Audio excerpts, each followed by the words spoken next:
mwansuze mutya kansubire mwansuze bulungi mwenna kimuwangalira mukama bankumidde bulungi. Olunaku lw'olwaleero tugenzeeko mu America. Tuli mu America. Buli muntu ayagala America yitawo. Tuyina voluntary mu America gye nalabye waliwo omuntu eyagimpadde. Nenjirabako nga ntuufu abaana era bagigendeddeko abamu babasabye ne ssente empitirivu naye g'ogenda girabira bwereere. Ogenda kukola otya? Jangu laba vidiyo eno until the end. Togigira wakati bw'oba nga togyagala gifuwadingira omuntu nga gwe togyagala voluntary. Ogenda kujja wano eno okole ki? Ojje wano eno ogambe nti genda ku Google owandiike nti Camphill Association of North America. Ogenda kujja ku page efaanana bw'eti ndowooza ogiraba. Kati wano eno bakugamba spending a year developing yourself, build athletic relationship and learning practical and creative skills in biki internet. Kati gwenga gwe oba ojagala kujja olaba abaana bwe batyo abaana kale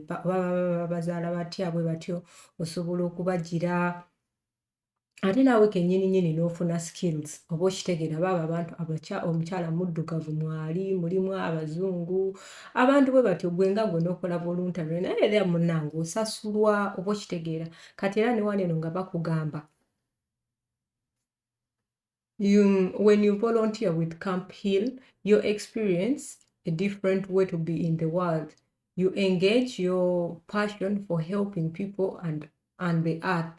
for creating beauty and peace. You join a whole community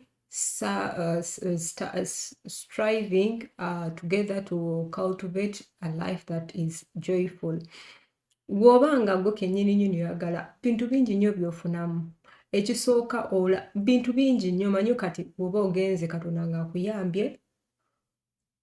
ng'ogenze paka mu America ogenda kufuna emikwano mu zino communities ogenda kugira ebintu bingi ogenda kubeera creative ne CV yo yennyini egenda kubeera nga yeekola ki yeeyongerako oba okitegeera. Kati njagala kubagamba wano eno myaka emeka biki bye baagala about voluntary njagala kubawaako ka brief kyokola basaagala oveewo okitegeera nga bakugamba wano eno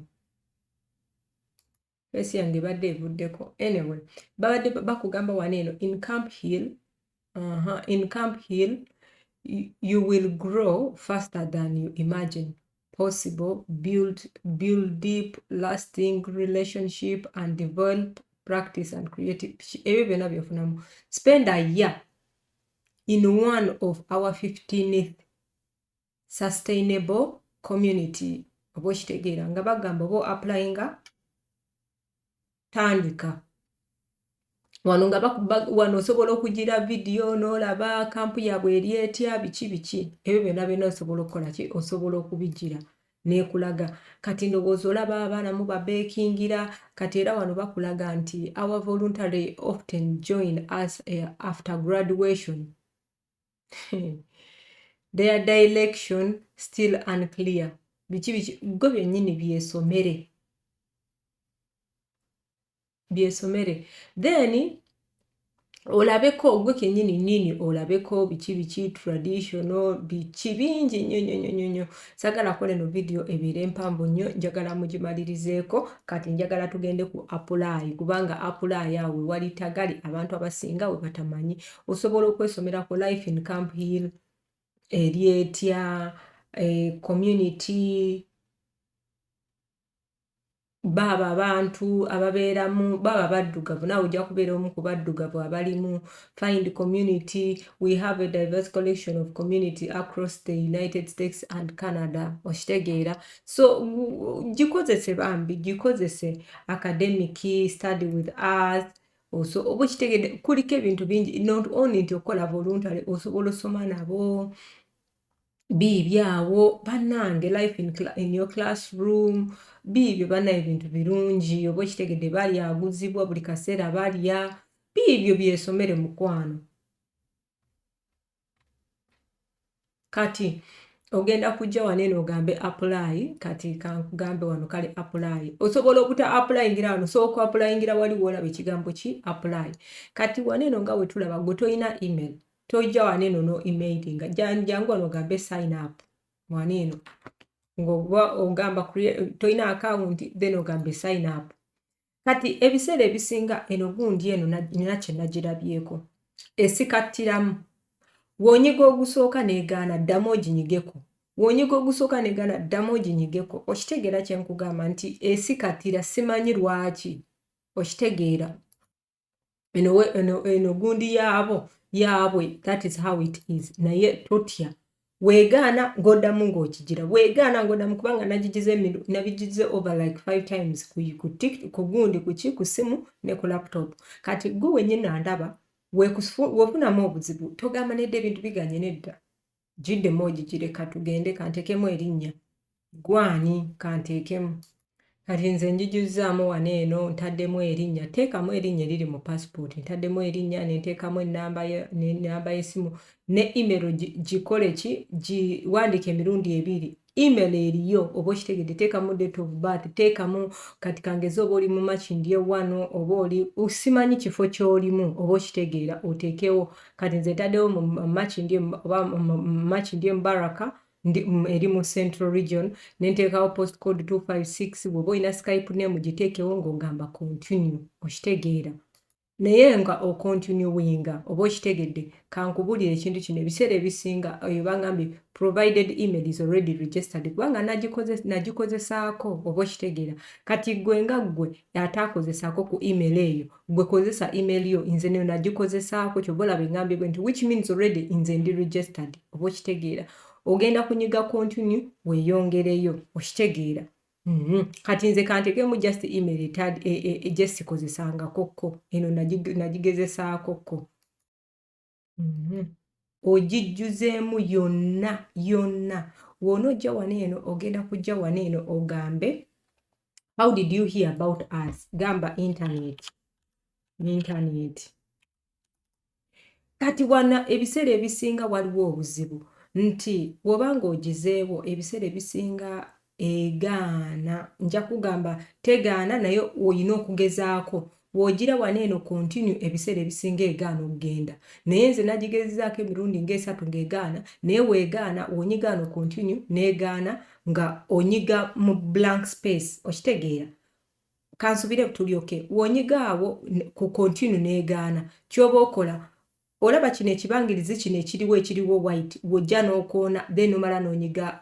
continue n'egenda weegaana ng'era oddamu okola ekyo bwe kityo that is how it is naye woba okikoledde computer tutuuse wano jangu waneeno owandikewo date of birth oba ali date of birth nataddewo kibannaye mukama nagyerabidde njijukira oba omwaka nataddewo 19 oba nataddewo oba January oba 01 oba ogwokutaano 1990 oba 60 maybe kati wanojja n'oteekawo gundi yaazi gwejo like omwaka gw'oyagala okumala wali eri n'emyezi emeka n'emyezi ng'ebiri bwe bityo kati ng'ogamba next oba okitegeera bw'otyo bw'ogenda okugira nga bagamba country of citizen kanzizeeko kafeesi kange togamba nti byenkola tobiraba country of gundi of citizen tugende tugambe Uganda yaffe eriwa tuno kati bw'otyo bw'ogenda okugira city kati kangeze nti Wakiso city country of birth okay Uganda citizen I am a Ugandan okay kati ng'onyiga save and next ng'ogenda bw'otyo oba okitegedde wali wano ebangambye please rate your English okay wano sijuzaawo bannange kikambwe sijuzaawo mbadde nzuuminze nnyo nga bino sibiraba ozi wenzuuminga mbadde nzuuminze nnyo nga ndaba bino byokka naye bannange ate nga ngamba next anyway kansuubire nti mubiraba bulungi bannange eno nange nnoba nanti njagala tulabe ffenna okay maze kuyita mwami n'atukola ki n'atuyamba utidi anyway kankomaawo bakugamba are you a native English speaker I think yes oba no oba tugambe no maybe tugambe yes naye oba yes some good oba tugambe excellent kale tugambe good kubanga sifeera oluzungu si lwaffe primary language tugambe oluganda mwe luli muno luganda luganda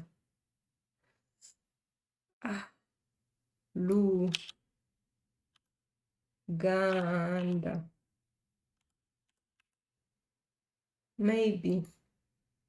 nene luganda teruliimu anyway tuteekewo are you native English speaker tugambe oba yes kubanga n'olulimi lwaffe teruliimu I don't really know why luganda no option okay tugambe okay yes then tugambe do you have a current US citizen tetugirina do you have a current passport of course tugirina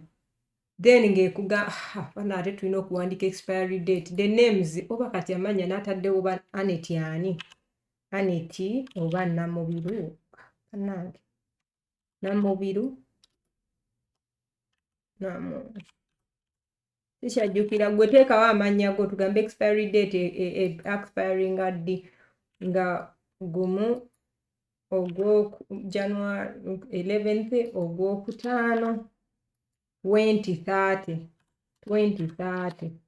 yes kati ogenda gamba save next kati gwe kenyini ogenda sigenda bimalayo banaye bingi ndowooza obiraba just nkulagako katono ebizibuzibumu then ng'onyiga save next genda bwotyo kati buuyo bagenda kundeetera education teekawo education level teekawo biki byonna biteekewo bannange sigenda like I'm not going to continue ebintu bingi that is the truth sisobola kubimalayo naye I wish you all the best apply now apply mukama bampera omukisa mwena aba forwardinga video yange abanjagala mbagala nnyo mukama bampera omukisa mwena